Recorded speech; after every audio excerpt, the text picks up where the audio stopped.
My neighbor and fellow co-op board member forged resolutions to take the parking spot deeded to my unit, then sold it to a condo developer. I'm Devon Okonkwo, and I had co-governed that building with him for years. If his paperwork stood, he could try the same trick on my unit's other deeded assets, or push me out and leave me legally homeless. My first response was not diplomatic. I drew a scale diagram of the neighborhood, annotated every relevant boundary, and treated his resolution like a motion that had never properly reached the floor. Then I found the crack in his version. The demolition authorization carried my signature on a date when my hospital discharge record placed me 3 states away after an appendectomy. But the bound minutes had been tampered with, and he controlled the digitized records. How was I supposed to prove the spot had belonged to my unit for decades? The immediate answer was, before they poured concrete through it. The foreman had arrived with fencing, saws, and the calm confidence of a man who had been told all objections had already been converted into paperwork. He showed me a signed board resolution authorizing the sale and demolition. It said I had appeared in person, consented to the transfer, and signed off on the work. I pulled up my discharge record on my phone. Same week, 3 states away. My appendix had lodged a sterner procedural objection than I ever could. I photographed every page of the foreman's packet, including the staple positions and the routing stamps. Then I marked the deeded boundaries from my survey and told him, anything outside these lines is between you and your client. Anything inside them is now preserved evidence. He looked relieved that I wasn't trying to stop his entire project by lying under a backhoe. I need to call the office. Please do, and preserve that authorization. Don't hand it back to anyone who asks nicely.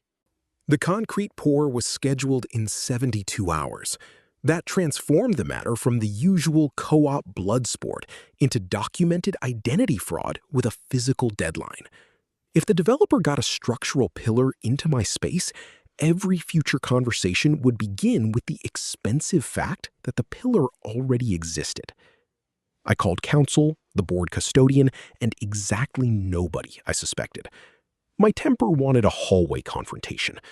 My experience with parliamentary procedure reminded me that shouting is not discovery, however emotionally efficient it may feel. Our original records sat in a storage locker under 2-person access. The custodian met me there, signed us in, and unlocked the cage. Before we had even opened the first archive box, my neighbor texted both of us. There was no reason to access outdated paper files, he wrote. The digitized archive was the official record. Opening storage during a transaction could create chain of custody concerns. That was impressively considerate from the man who had volunteered to digitize the archive and still controlled the administrative account. The custodian photographed the unopened boxes, the lock, the access sheet, and both of us standing beside that morning's newspaper. It felt melodramatic. Fraud has a way of making ordinary caution look theatrical, until 5 minutes later, when it looks insufficient. The bound 1992 minutes were where the index said they should be. The volume was intact, except for one page removed so neatly that the cut followed the gutter. The surviving index described that missing page as the resolution covering my unit's parking allocation. The custodian ran a finger near the torn binding. Could be age. Age has excellent knife skills. I didn't let him touch it again. He photographed the torn edge, signed the access log, and wrote down what he had seen before I explained why it mattered. That distinction became important. I needed witnesses, not recruits. Until then, the archive had been the neutral authority in every petty building disagreement. People could misremember, resent, exaggerate, or suddenly discover moral principles that aligned perfectly with their renovation plans. The minute book was supposed to sit above all that. Now the archive itself was evidence. I went home and expanded my diagram. Drawing things to scale is how I keep from turning anger into architecture of its own. I marked my building, the developer's parcel, the exact parking dimensions, the proposed pillar, the missing resolution number, and the chain of documents that ought to have existed. Then I noticed a surviving distribution list attached to the index. One copy of the 1992 resolution had gone to the board secretary, Ruth Calder. My first impulse was to send my neighbor a photograph of the torn binding with a message asking whether his scanner had developed teeth. I did not. My grandmother used to say, "The best revenge is living well on the same street." At the time, I had always thought that sounded suspiciously passive. That morning, I understood the same street part. You cannot enjoy revenge on the same street if you give the other person time to remove every remaining record from it. Ruth had moved away years earlier, but the forwarding trail ended at an assisted living complex less than an hour from the city. I called her without describing what I hoped she had. She remembered the co-op immediately, remembered serving as secretary, and remembered that everyone in the building believed secretary meant unpaid archivist for life. "I kept copies," she said, "because your board was disorderly." "Our board?" "It was disorderly before it was yours. Don't be vain." Ruth produced a yellowed, stapled resolution from a labeled folder. It deeded the exact parking spot to my unit. The resolution number matched the surviving index. A faint co-op seal was embossed near the bottom, and Ruth's handwritten margin notes listed the motion, second, and vote. She said the meeting had happened in October. The index placed it in September. For one ugly second, disappointment moved through me like a crack in glass. Then I reminded myself that people are not defective documents just because they remember a month incorrectly after 3 decades. I scanned every page in her filing habits, not to improve her memory. We compared the seal impression with untouched 1992 documents. We compared her margin notation with archived samples from the same year. The handwriting, abbreviations, paper, staple oxidation, resolution number, and seal all aligned. Her uncertainty stayed in the record exactly where it belonged. I scanned every page in her presence. The original went into an evidence envelope, which we both signed across the seal. Ruth laughed when she saw my diagram. "You always do this?" "Only when someone steals real estate." "That sounds frequent, the way you say it." By the time I left, the missing ownership record existed somewhere my neighbor could not edit, replace, or call obsolete with a straight face. Our emergency civil filing was narrow. Impossible signature date, missing page, surviving indexed copy, imminent concrete pour. We were not asking a judge to decide the entire fraud in one afternoon. We were asking the court not to let a developer harden the disputed facts into reinforced concrete. The restraining order came down hours before the pour. I stood beside the fenced-off space while the foreman read the order. He nodded, called his office, and redirected the crew. No shouting, no handcuffs, no cinematic halt with wet concrete suspended in the air. Just machinery going quiet where it mattered. I did not treat that as victory. A temporary restraining order is a pause button, not a verdict. It stopped the pillar, but it also made the dispute public. If I failed, the lawsuit itself could become proof that everyone had examined the sale and found it valid. We authorized expedited preservation requests to the co-op and developer. The closing packet arrived first. It showed that the supposed co-op transfer had not gone directly to the developer. The parcel had passed through an entity managed by my neighbor, then moved onward as an unencumbered parcel. Unencumbered was doing extraordinary work in that sentence. My deed was an encumbrance. My parking space was an encumbrance. Apparently, I was an encumbrance. I drew the transfer sequence onto my diagram in red and expanded the suit only enough to preserve the related financial records and communications. I did not want 50 allegations when 5 authenticated facts would do. Overbuilding is as dangerous in litigation as it is on a bad foundation. We also replaced the phone screenshot of my hospital record with the complete timeline, certified admission records, appendectomy timestamps, discharge paperwork, boarding passes. Every piece placed me 3 states away for the entire week the resolution claimed I had appeared and signed in person. A handwriting expert might have said the signature did not look like mine. Fine. Opinions can be cross-examined. An organ removed under anesthesia has less room for interpretation. Then the cloud records arrived. Months after volunteering to digitize the archive, my neighbor had logged in through his private account and uploaded the disputed minutes. The metadata showed that he had replaced an earlier file. There was no recorded board vote authorizing any revision, and no second administrator had reviewed the change. We preserved the file hash and access logs before asking him a single question. By then, the sabotage was no longer attributable to a mysterious intruder, a software error, or the spectral hand of ordinary co-op incompetence. His credentials had done it. The next scheduled board meeting was the first time we sat across from each other after the lawsuit became public. Half the board looked at me as though I had brought litigation into the building in muddy shoes. The other half looked at him and then quickly looked away. He opened with procedure. "The digitized archive is the official archive," he said. "An unauthenticated paper allegedly held by a former secretary cannot supersede it." I raised my hand. "Point of order. The chair cannot declare disputed evidence authentic by adjective." He tightened his mouth. "Then we should audit every deeded amenity attached to Devon's unit. Parking, storage, roof access, occupancy documentation, all of it." There it was. Not a threat, naturally. A governance initiative. Threats in co-ops often arrive wearing the lanyard of fiduciary responsibility. My storage rights were attached to the same old documentation system, so were records relevant to occupancy. If he could make every page questionable, he could turn my home into a collection of revocable favors. The board postponed action because the matter was in litigation.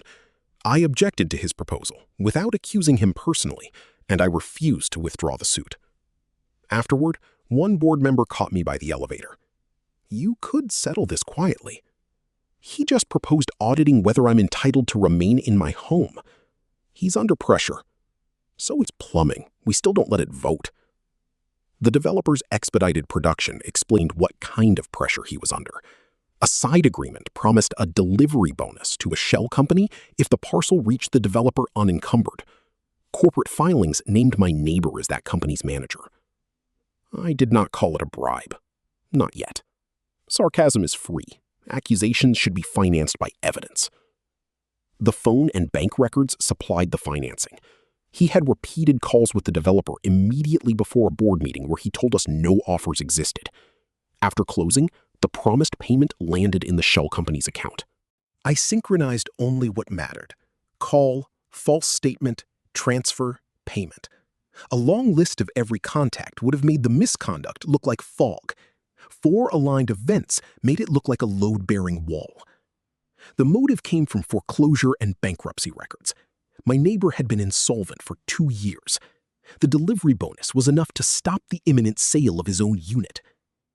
That knowledge complicated my anger without reducing it. We had served together for years. I had watched him argue over boiler bids, collect proxy forms, and carry groceries for older residents. He had not woken up one morning as a theatrical villain. He had been drowning, seen my property as invisible equity, and decided it could become his life raft. I understood desperation. I did not accept it as retroactive consent. After we submitted Ruth's copy to board counsel, the notary came forward. She arrived with her appointment book and the exhausted face of someone who had spent weeks hoping a fact would remain undiscovered. My neighbor had pressured her to stamp the forged resolution for a stand-in. The person who appeared was a woman who did not resemble the photograph on my identification. The notary had noticed. She had proceeded anyway. Her appointment book note from that day read, "Signer not same as ID. Client says board proxy. Ask to complete." Counsel asked why she had stamped it. He said it was a co-op formality. He said the board had already approved everything. You knew the signer did not match. I was told Devon had authorized a proxy. I wanted to ask what aspect of notarization she believed involved taking the client's word that the wrong person was the right person. I kept quiet. The note mattered more than my satisfaction. I promised her no immunity because I had none to give. Counsel preserved the book, copied the entry, and recorded her admission without polishing it into heroism. She had been negligent. She had also written down her concern at the time, before any dispute existed. By then, Each layer of proof covered a different part of the scheme. Ruth's copy established the original allocation. The torn binding showed concealment. The metadata tied the altered archive to my neighbor's credentials. The hospital and travel records made my supposed appearance impossible. The notary's note exposed the staged signing. The closing packet traced the transfer through his entity. The calls, lie, and payment established the financial purpose. No witness had to be perfect. No single page had to carry the whole building. Counsel turned my diagram into a synchronized exhibit map. Mine had arrows, measurements, and one annotation describing the shell company as a broom closet wearing a necktie. Counsel's version was less expressive, but more admissible. Once the evidence existed in court custody and board counsel's files, there was nothing left for my neighbor to erase. That was when I agreed to confront him directly. We met in the co-op conference room with counsel present. The same room had hosted years of arguments about pet rules and hallway paint. Now sealed exhibits covered the table. I walked him through the chain without raising my voice. The 1992 resolution, the missing page, the replacement upload, my hospital records, the stand-in signer, his entity, his payment.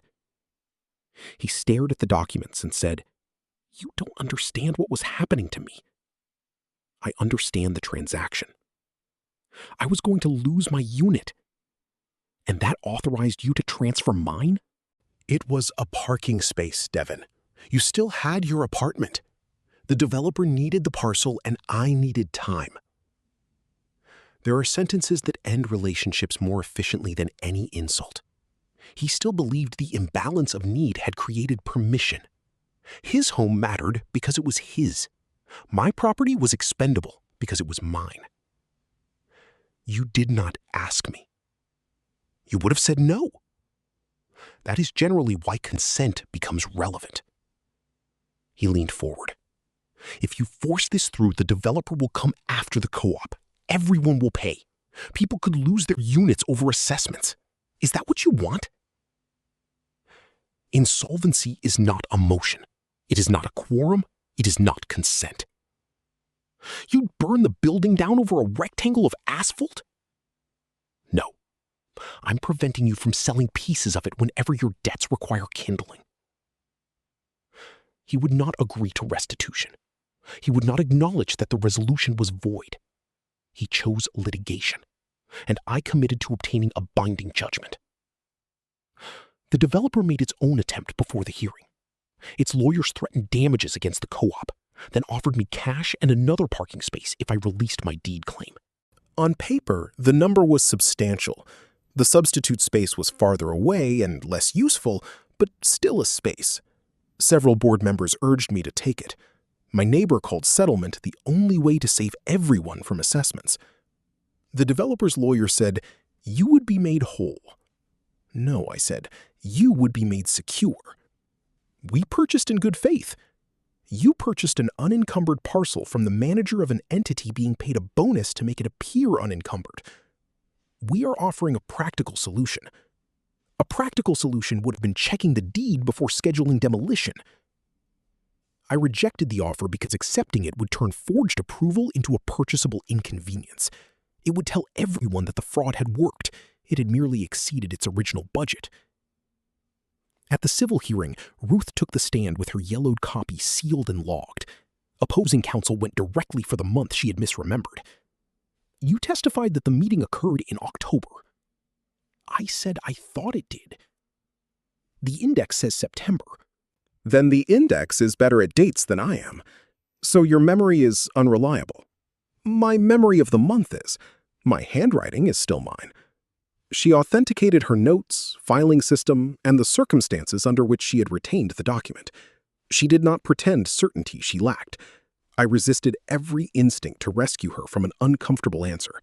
Imperfect truth is sturdier than coached perfection. The notary was worse to watch. She admitted that the signer did not match my identification. She admitted the signer was a woman. She admitted my neighbor had applied pressure and that she had stamped the resolution anyway. Opposing counsel suggested her appointment note might have referred to another client. She opened the book and identified the entry, time, company reference, and fee. Did you write signer not same as ID? Yes. And you notarized it? Yes. So you violated your duty? Yes.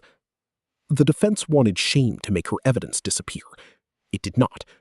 Her negligence was real, but so was the contemporaneous note documenting exactly what had troubled her. My sealed hospital timeline made the problem even narrower. While the stand-in stood before the notary, I was 3 states away recovering from surgery.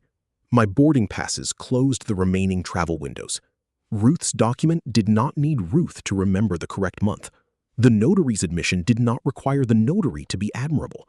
The corroboration held them both. My neighbor's counsel blamed lax co-op controls. Then he argued emergency authority. Apparently, the records were simultaneously too informal to trust and formal enough to convey real estate. The admitted bylaws required a recorded vote for any transfer of deeded assets. They also prohibited self-interested transactions without disclosure and recusal.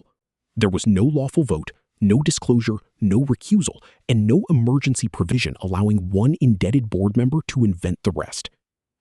The developer still demanded enforcement as a purchaser. Its position was essentially that enough signatures had appeared on enough paper to make reality someone else's problem. We kept our requested remedy narrow. Nullify the fabricated approval, unwind whatever depended on it, assign financial losses through the contracts the parties had chosen to sign. I was not asking the court to punish everyone in sight. I was asking it to recognize that a non-existent vote could not transfer existing property. After closing arguments, the judge looked over the exhibits and asked one question. If the fabricated minute page and impossible notarization are removed, what lawful board approval remains? My neighbor's counsel began talking about customary authority. The judge repeated, what recorded vote remains? There wasn't one. The record closed. The injunction stayed temporary. The judge reserved the ruling. Outside the courtroom, reporters and residents clustered around the lawyers. I made no hallway appeal. I had spent months proving that procedure mattered. I was not going to abandon it because waiting was unpleasant. Waiting was extremely unpleasant. I went home and stared at my original neighborhood diagram. The paper had softened along the folds. I had added so many notes that the parking space looked less like a rectangle than the center of a transit system designed by a vindictive spider. For weeks, every elevator ride felt like jury selection. Some neighbors thanked me, some avoided me. Some wanted assurance that no assessment would touch them, as if I had secretly been given authority over the developer's contract remedies. My neighbor stopped speaking to me entirely. Then the judgment arrived. The court rejected the emergency authority argument. It found the minutes fraudulent and the notarization invalid. It found no lawful board vote authorizing the transfer. Without that approval, the sale had no legal foundation. The fabricated resolution was nullified. What depended on it was unwound. Neither my neighbor nor the developer retained any legal right to possess, build on, or convey my parking space. I read the order twice, not because it was unclear, because for a year, every fact had required another fact standing behind it with identification. The judgment was the first document I could simply believe. I did not confront my neighbor again. There was nothing left to move, second, table, or amend. The order had the floor. The restored deed and co-op resolution returned the space to my unit. The board also changed the archive rules. No single member could control digitization, revisions, or access again. Original records required dual custody. Digital changes created automatic logs. Real property resolutions required outside verification. I accepted the new enforcement role because somebody had to guard the procedure. This was not entirely healthy for my personality. Friendly elevator conversations began to sound like interrogation rehearsals. Morning, Devon. Morning. What date would you say it is? And can anyone corroborate that? I did not actually say that. Usually. The harder part was recognizing that my suspicion had become useful. People praised my vigilance, which is a dangerous thing to praise in a man who can hold a grudge long enough to qualify it for historic preservation. Even genuine apologies sounded strategic to me. Every delayed document looked like concealment. Every request to keep things informal sounded like the opening statement in a future fraud case. But the space was mine again. I repainted the parking lines myself. Fresh yellow, measured twice, laid out exactly to the restored deed. It was unnecessary. The old lines were visible. I wanted the boundary to exist in paint, record, memory, and if possible, divine law. When it dried, I parked inside it. My former board neighbor came out while I was putting away the roller. We saw each other across the same strip of asphalt he had decided I could afford to lose. I raised a hand. He hesitated, then gave one stiff wave back. His jaw tightened. My grandmother's voice returned to me. The best revenge is living well on the same street. For once, I let the wave remain a wave. No questions, no exhibit numbers, no demand that he admit what the judgment already said. The fresh yellow lines mattered more. I looked at them, looked at my building, and realized I was smiling for the first time in a year.